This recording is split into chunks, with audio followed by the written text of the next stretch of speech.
Good morning and welcome to the Design IT Solutions podcast for today. Today we have a very special guest with us, Daniel from CISA. And CISA is an organization that I'm going to let him explain a little bit more to you about what it does and some mission stuff. But we're really grateful that you're here. Thank you for joining us. And please jump in and tell us what you do and what is CISA. Okay. CISA is the Cybersecurity and Infrastructure Security Agency. We were formed in 2018 under the Department of Homeland Security. We are an agency that is responsible for protecting critical infrastructure. Our mission is to protect the nation's critical infrastructure from physical and cyber threats, and we help to ensure that our critical infrastructure is secure and resilient. And I specifically am a cybersecurity advisor for CISA, and I'm based in Eastern Washington and provide resources and local support to all the folks east of the Cascades. Awesome. So the mission is to first and foremost protect our critical infrastructure. And then secondary, you can help businesses. Is that correct? Absolutely. How does that look? Well, there are 16 sectors of critical infrastructure, and they include all kinds of things, including government facilities, energy, finance, critical manufacturing, communications, IT, and most businesses support either directly or indirectly one of those sectors. So I can help by offering no-cost resources. We are federally funded, and everything we do is no cost to the stakeholder. And I can provide resources to those folks. Okay. So, for example, what would some of those services look like? So a lot of times what I'll do is we'll set up a meeting and we'll get together and discuss the organization's IT department, and we'll do a cybersecurity performance goals assessment, which is 38 questions. It's just a baseline. It takes 2 to 3 hours, and then we go through and we ask things like, okay, do you have a password policy? Do you use multi-factor authentication? Do you have cybersecurity training? What do you do for backups? All those kind of basic ideas that should be followed. And at the end of it, I'll provide a report that'll offer items for considerations, maybe suggestions on what they should do. No, that sounds great. And that's free. Just double checking. Yeah, absolutely. And then, so let's say someone out there is watching and listening and they're like, how do we do that? How do they get a hold of you? How do they sign up for this? Well, there's a few different ways. One thing I'd recommend is if you go to CISA.gov and look at our website, you can see there's quite a few resources available there. You can search for healthcare, for example, or energy, or K through 12 education. All of those search terms will bring up areas that will provide resources for that specific sector. So you can look at the free resources and the self-directed to start, and after that you can contact me for local support. Probably the best way to do that, I can provide my email, but we also have a regional office that will connect you with resources in your specific area. Okay. So start at the website. And what's the website? CISA.gov. CISA, CISA.gov. Yep. Okay. So start at CISA.gov, work your way down to the local office or the regional office, reach out if needed, and then you can actually do that engagement with them. But there's lots of free resources for anybody to access on the site.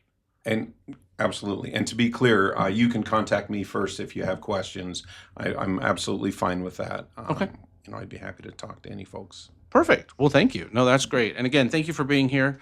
Now we're going to transition into kind of the meat of what we want to talk about, which is cybersecurity, right? And that's why you're here as a cybersecurity agent and, somebody who's helping all these businesses. We want to pick your brain, get some good information out of you. So why does cybersecurity matter? Well, it's very important to organizations because if you aren't adequately prepared and don't do the preventative actions to make sure that you can have costly breaches, you can have operational downtime. For example, in Washington, there are a number of notification laws for both individuals and businesses. And, you could be required to reach out to all of your customers. And if you have 10,000 customers, that could be a costly endeavor. The other part of it is, reputational impact. Your customers and employees, they have a certain level of trust in you, and if that trust can be damaged if you have if you have a cybersecurity breach and their data becomes lost. So essentially, like, by being in business, by interacting with data, whether it's, publicly accessible data or usually private data, your own, copyrighted material, patient records, financial records, whatever your business is, you have an obligation, no matter what, as a business to keep that private and secure. And so having that cybersecurity in place is basically the best way to protect that from threats outside your organization. Yeah, absolutely. And you bring up a couple good points. There are regulatory requirements for depending on the sector. HIPAA Sure. for healthcare. PCI if you take credit cards. There are a number of different regulations that require you to do many of these preventative and proactive measures. Sure. Anyway. So pretty much any industry that accepts either credit cards or has any of your data realistically has a requirement to have some kind of cybersecurity in place to protect that data. Absolutely. So as we look at cybersecurity, and we know now, it's important and we need it, from what you interact with, could you walk through, say, 4 of the most important things and why each one is important that people have in place right now? Well, I would say cybersecurity training is one of the most important, including phishing training, and at least annually. If you do phishing training, a lot of times phishing campaigns, they'll recommend doing a monthly. But I think I saw a statistic here recently. Sorry to jump in. Go ahead. That 91% of corporate breaches have come from some kind of email compromise, whether they got into their email or they phished someone. 91% of the hacks that have happened have come through some kind of email interaction, which is crazy. So phishing is super critical.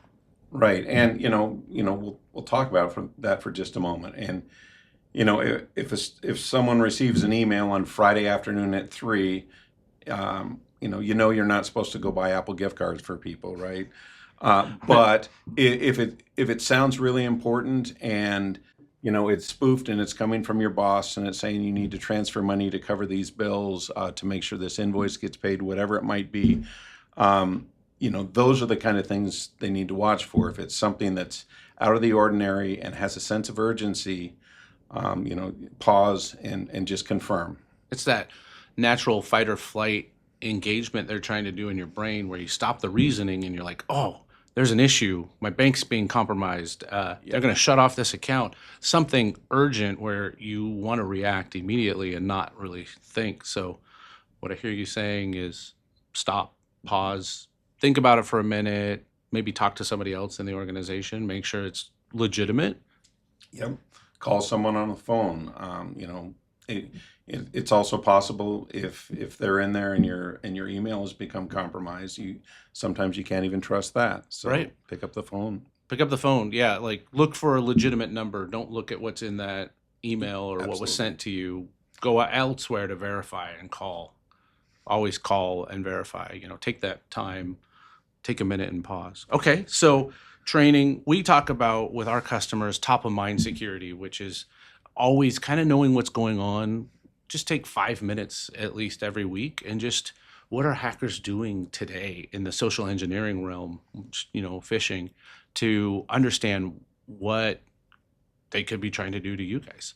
And knowing stories, like anecdotal stories usually help where we can do the IT related training where the IT guy who's sometimes boring, I'm not offended, can come in and talk and talk and talk and talk, and people just gloss over and whatever. But if you can do that, like, hey, this group just got hacked, there's how they did it, that sticks in their brain and stays fresh. And so if that's kind of like a 5-minute thing every week, I think that helps stay fresh on the training that you're talking about. Yeah. And sometimes it helps to have someone from another organization come in and talk. Mhm. And I've done that to folks that have a great cybersecurity program, but just a school district. We went and I collaborated with the FBI, and we went and gave a presentation and talked about all of these important issues. And it was helpful coming from someone else. Well, it is, especially when it's a government agency coming in to talk about it. Sometimes that piques people's interest a little more, Right. and they're like, "Oh, I should listen to this agent of this, government body." So, okay, so that was number one. What's your second one? Require multi-factor authentication wherever possible. And, I understand that some legacy applications won't support it, but wherever possible, use MFA. We talk in cybersecurity about defense in depth. That's one more layer. They have to have a password and an additional, Some kind of token or something. absolutely. Okay.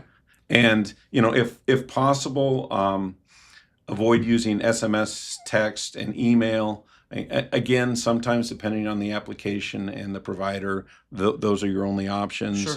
And having that is better than not having anything. And I agree 100%. But yeah, MFA.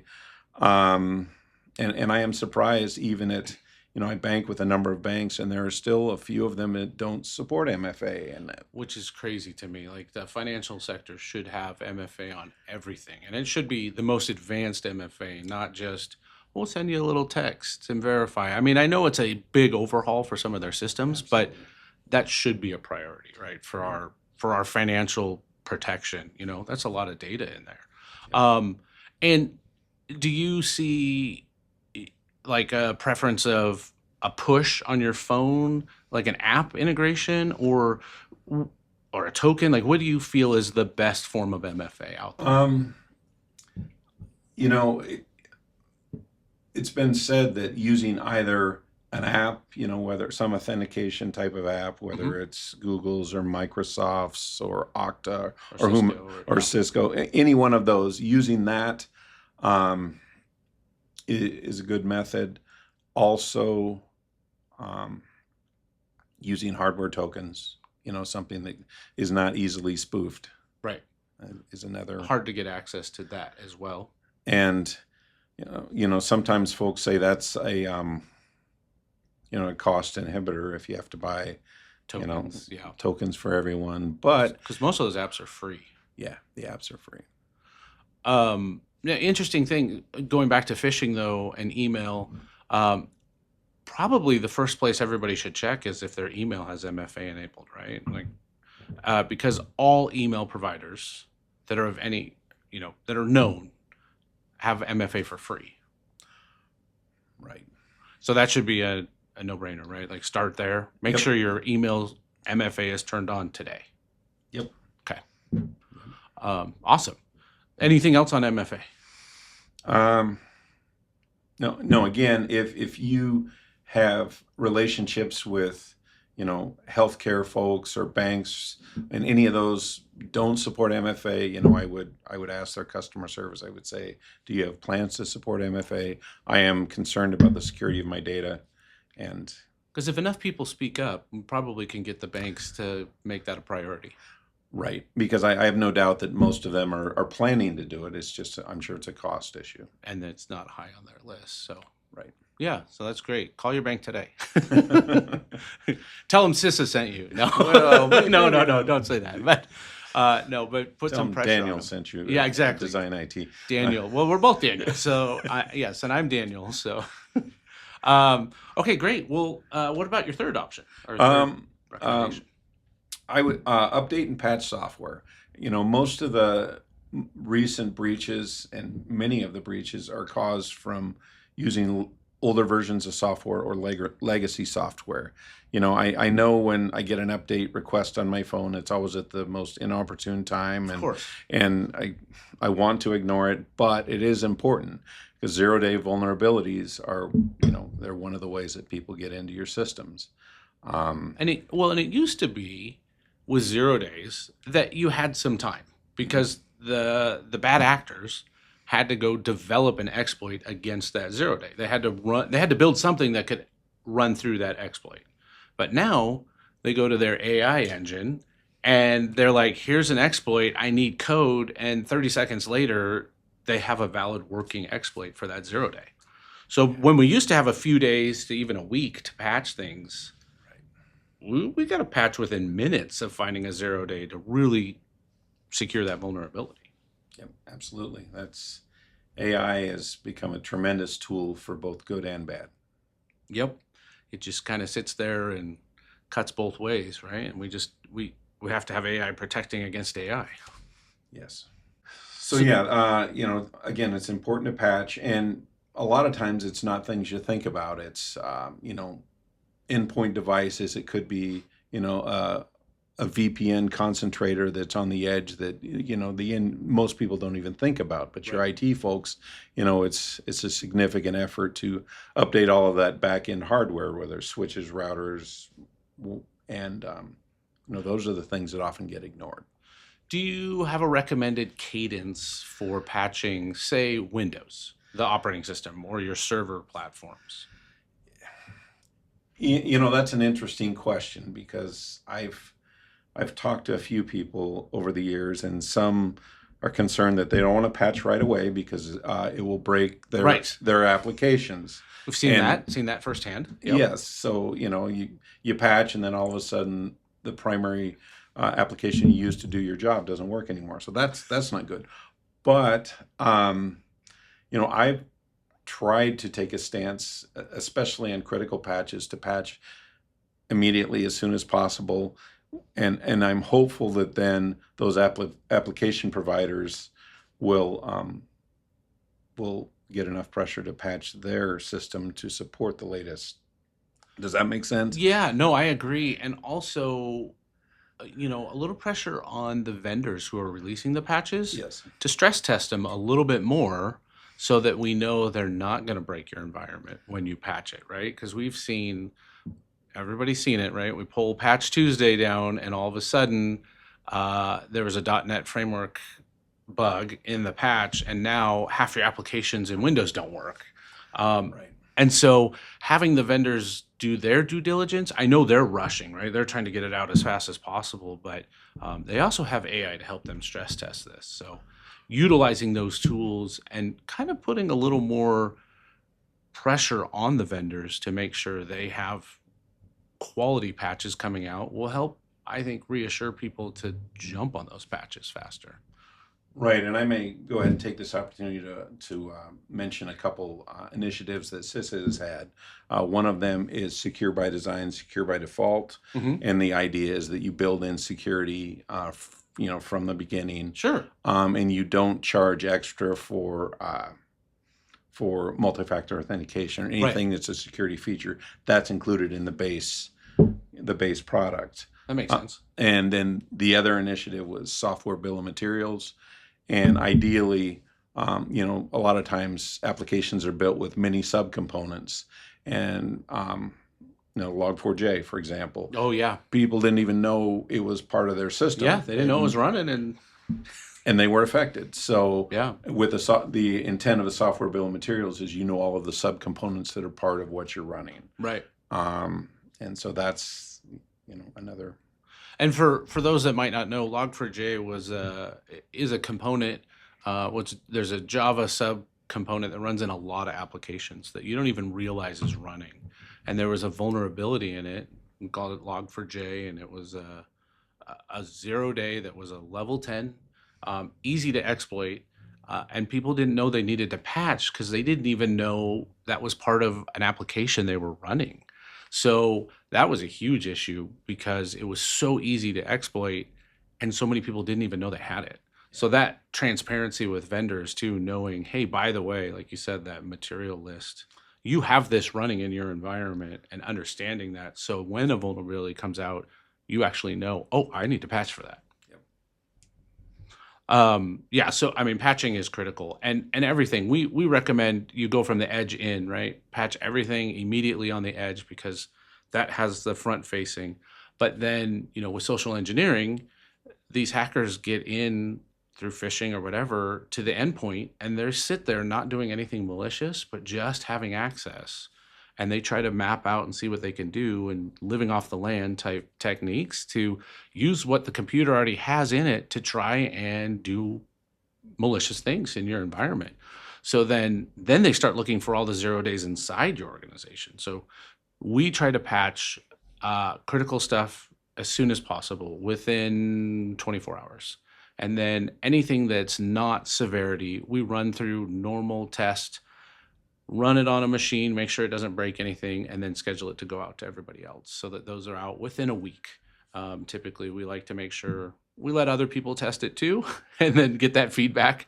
They might pull that patch back in that amount of time, but it really allows a little more trust in those patches because we gave it time to cook and make sure there wasn't an issue. So right there, that's a great one, patching all those devices.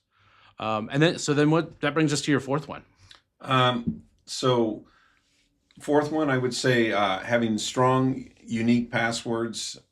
Don't use the same username and password for every account that you have. Don't use, danbrown@gmail.com to log into your bank and your mortgage and your insurance and everything. Use a different account and different password. What do you think about password managers? Password vaults, I think I last looked and I had about 300 accounts in my password vault. There's no way I'm ever going to remember all Right. of those. Sure. So password vaulting is good. And there are different levels for an organization, like on the IT side. I think it's good to have ones that have delegation and you have an audit trail. Sure. You can see who checked out the administrator password and for how long and what they did, those kind of things. But for general users, I think it's a great idea, and it helps you stay more secure by not having to memorize Right. all of that. And with that, the last I saw was 16 character passwords were what were being recommended. Sure. Um, So for 16 characters, if you're using a password manager, I think it'll generate those for you. Most of them will, at least the ones we've worked with. But otherwise, what do you think of passphrases where people just come up with some string of words that they alter character here or there to make it uppercase or a number or something? How do you feel about those? Yeah, those are great. They're often a lot easier to remember. Road, cat, car, whatever. Right. And then put a 7 on the end. Right. I mean, And something to make it so you meet all the complexity requirements. Now, there's a lot of people out there that unfortunately we've seen their passwords get compromised, and the hackers will go buy that data, right? They'll get it on the dark web, and they'll buy databases of 1,000 passwords for $3, and they'll compare them and they look for similar passwords. So when you say unique, you want none of the password to be similar, right? Like, because I've seen people do, okay, this is my password Amazon, or my password Netflix, or my password work, and they have this core piece, and then with them buying those databases, right, they can see that pattern pretty quickly. So stay away from that, right? No core password and modified, just unique all the way across. Yeah, if at all possible. I mean, you need, again, if you're using a password manager, it's much easier. Yeah. I've seen where patterns are helpful to remember, but they're also predictable. Right. So maybe maybe a pattern with complexity that isn't predictable. Right. Where you can remember something and then you're like, oh, this. But in general, I think if you're going to make it that complex, you're probably going to forget it if you don't, put it in a password keeper, and not write it down, right? Would you Right. lift up the keyboard so we can see all of our stuff? There's actually, I have a book over here that I use when I talk about this to not do, but you can go on Amazon and buy a password keeper book. And it's like, write all your stuff down. It's all categorized for you. So those type A folks that like to have everything nice and neat, it's literally a book where you handwrite all your passwords. It's like giving them access to everything right there when they get a hold of that book. So I don't recommend you buy that. I did buy 7 of them just so I could give them out randomly as jokes, but I don't recommend, unless you're just having fun, not to buy any password keeping physical devices unless it has a full lock on it that you can break. The other thing is, I know a lot of people really like to store their passwords in the browsers, but we actually put a filter in to block that. Would you agree with that? Well, I think it is a vulnerability, because if they're stored in the browser and someone is able to, you know, hijack that browser or get into your system and get that information, then they can get to all your accounts. Right. It's convenient and easy, and I understand that, but But it's an easy place for them to get everything. right. And I read a CVE, I think it was Chrome, where they could take you to a malicious site, and in that site they had a login link to all the normal sites, where it was in a Java interface on the back end where you didn't even see it load, but the browser populated all your username and passwords into those boxes, and they were able to get all of your passwords that you had stored if it was one of those sites, and you didn't even know it. Yeah. So we recommend, don't save it in a browser. Use a password keeper, and make sure that the password keeper is encrypted, and you have one really, really strong password that you can remember that's random to log into that with MFA on the password keeper, right? So you get a token or something, and then all your passwords are there, and it's great because you need to replace one, no big deal. You just go generate a new one and go change that password.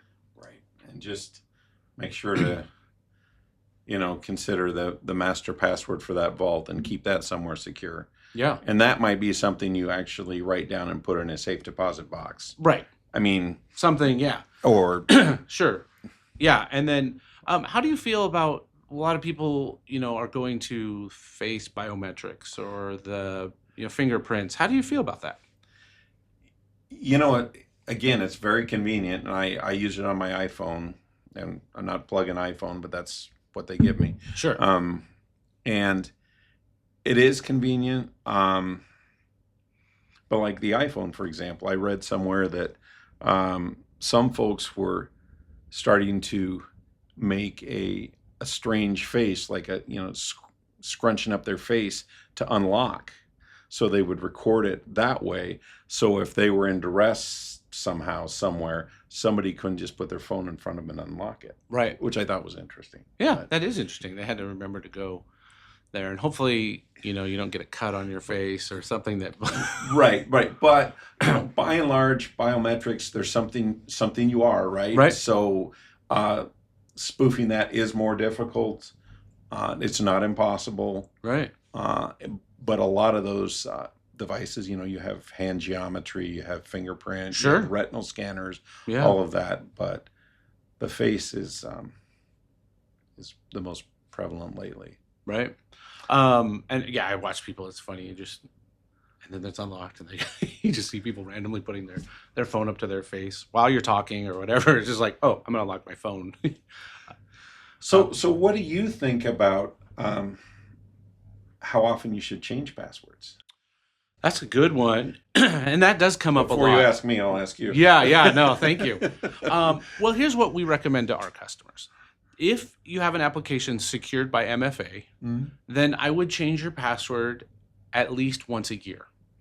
The reason we say once a year is because it's less likely to get compromised. I mean, the password could be out there, but it's less likely that account can get compromised. And if you are writing your password down or you're trying to memorize it, then it's easier for you to remember changing it once a year. You can change it. I mean, we still recommend you change it more often if you're in good password hygiene, I call it, like management there. Mm-hmm.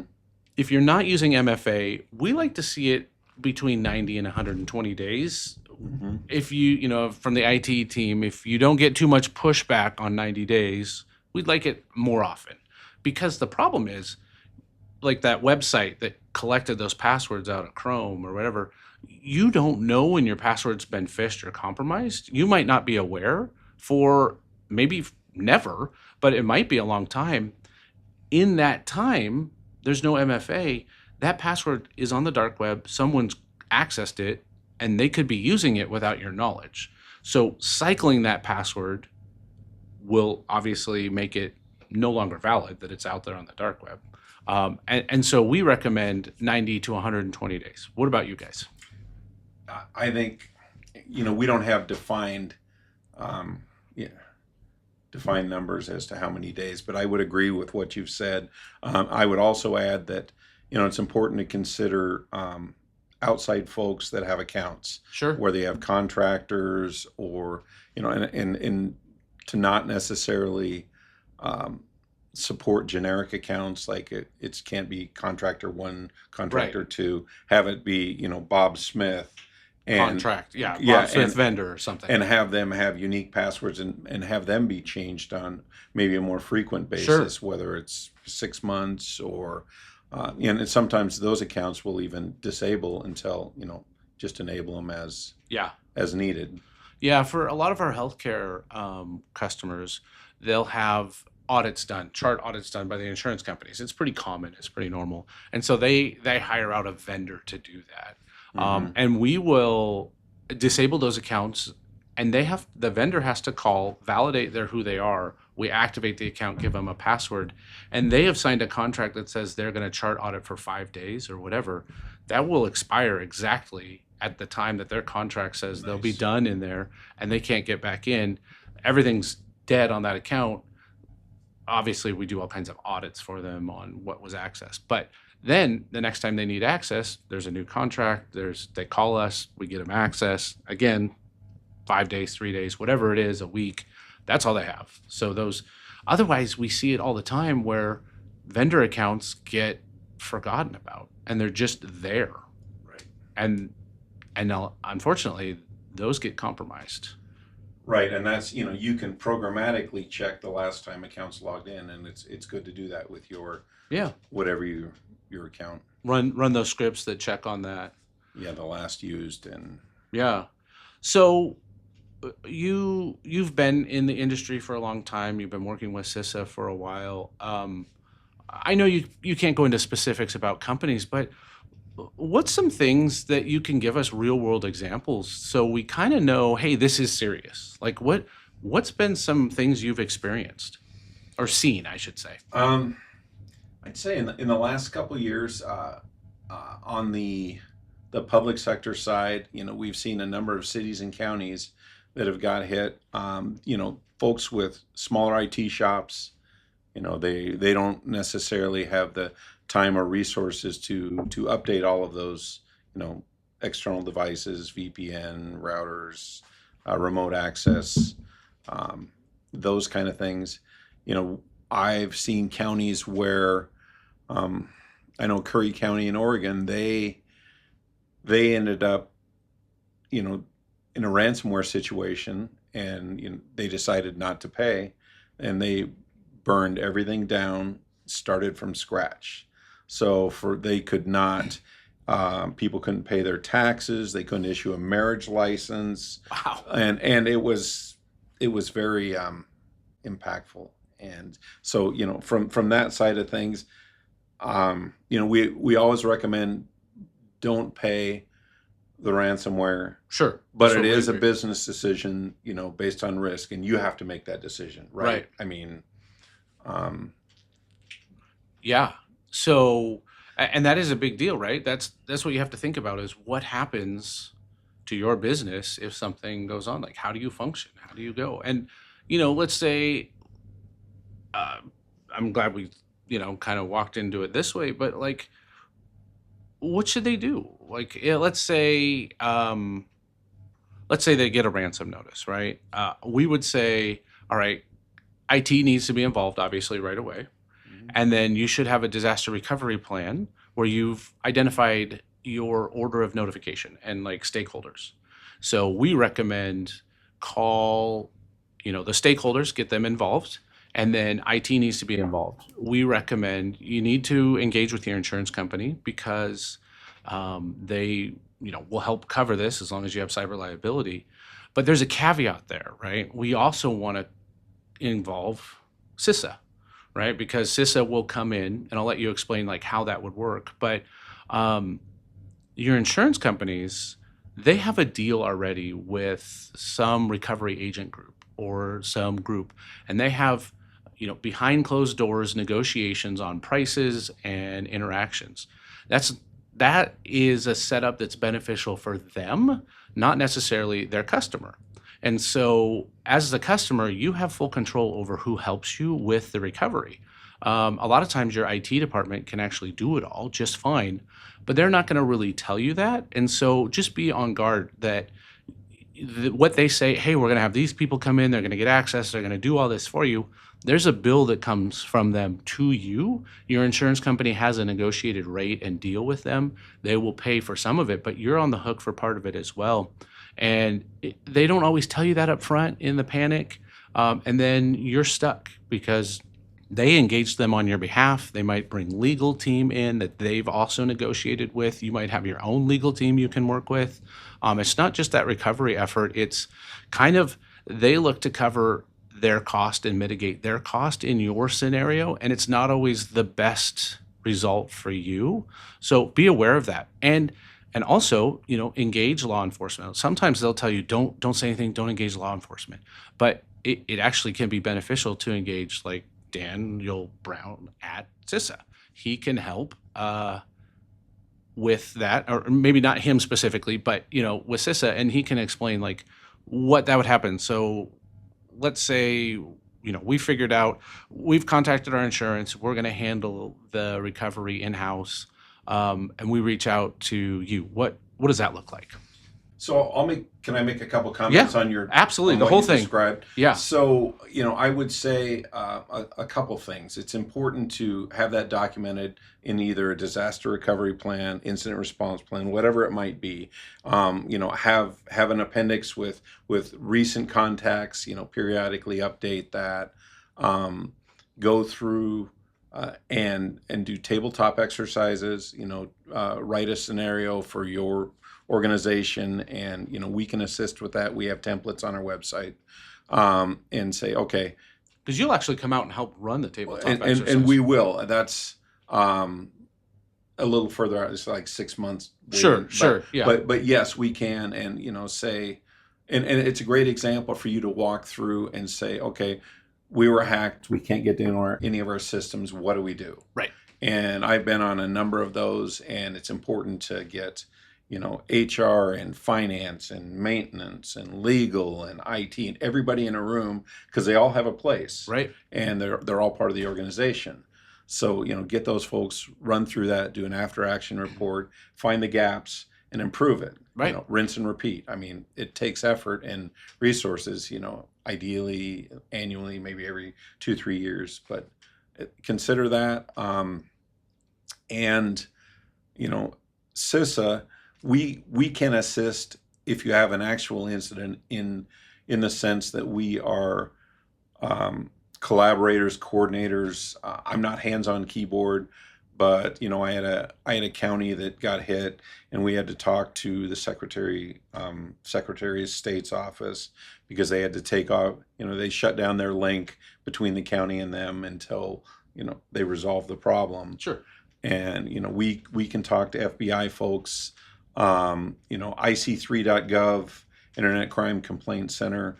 That's where, if a crime is committed, and that's where you would start. You would open a case, okay, and get the ball rolling on that. And so if they reach out to you, you can help engage the cyber task force with the FBI or as needed as well? Yeah, we have contacts, FBI, Secret Service, some of those folks, that's another thing. I've seen folks that were scammed, had email phishing scams where they made a payment to one of their vendors for a very large amount of money, and if the sooner the better. Right. Within 48 hours, they can usually claw the money back if it's an ACH transfer. Okay. So make those contacts. That's good to know, because I've heard like once it's transferred, you're kind of done, but 48 hours window, there's a maybe. There's a maybe. Okay. Exactly. It's not an always, but there is a maybe, and I've seen it where it works. And they and a lot of times, it's interesting. Sometimes the FBI helps with that. Sometimes Secret Service, but we have those contacts. I have direct contacts with the Cyber Task Force folks. They're all based out of Seattle. Sure. They'll come over here once in a while, but Yeah. usually it's all remote. Okay. Well, that's great.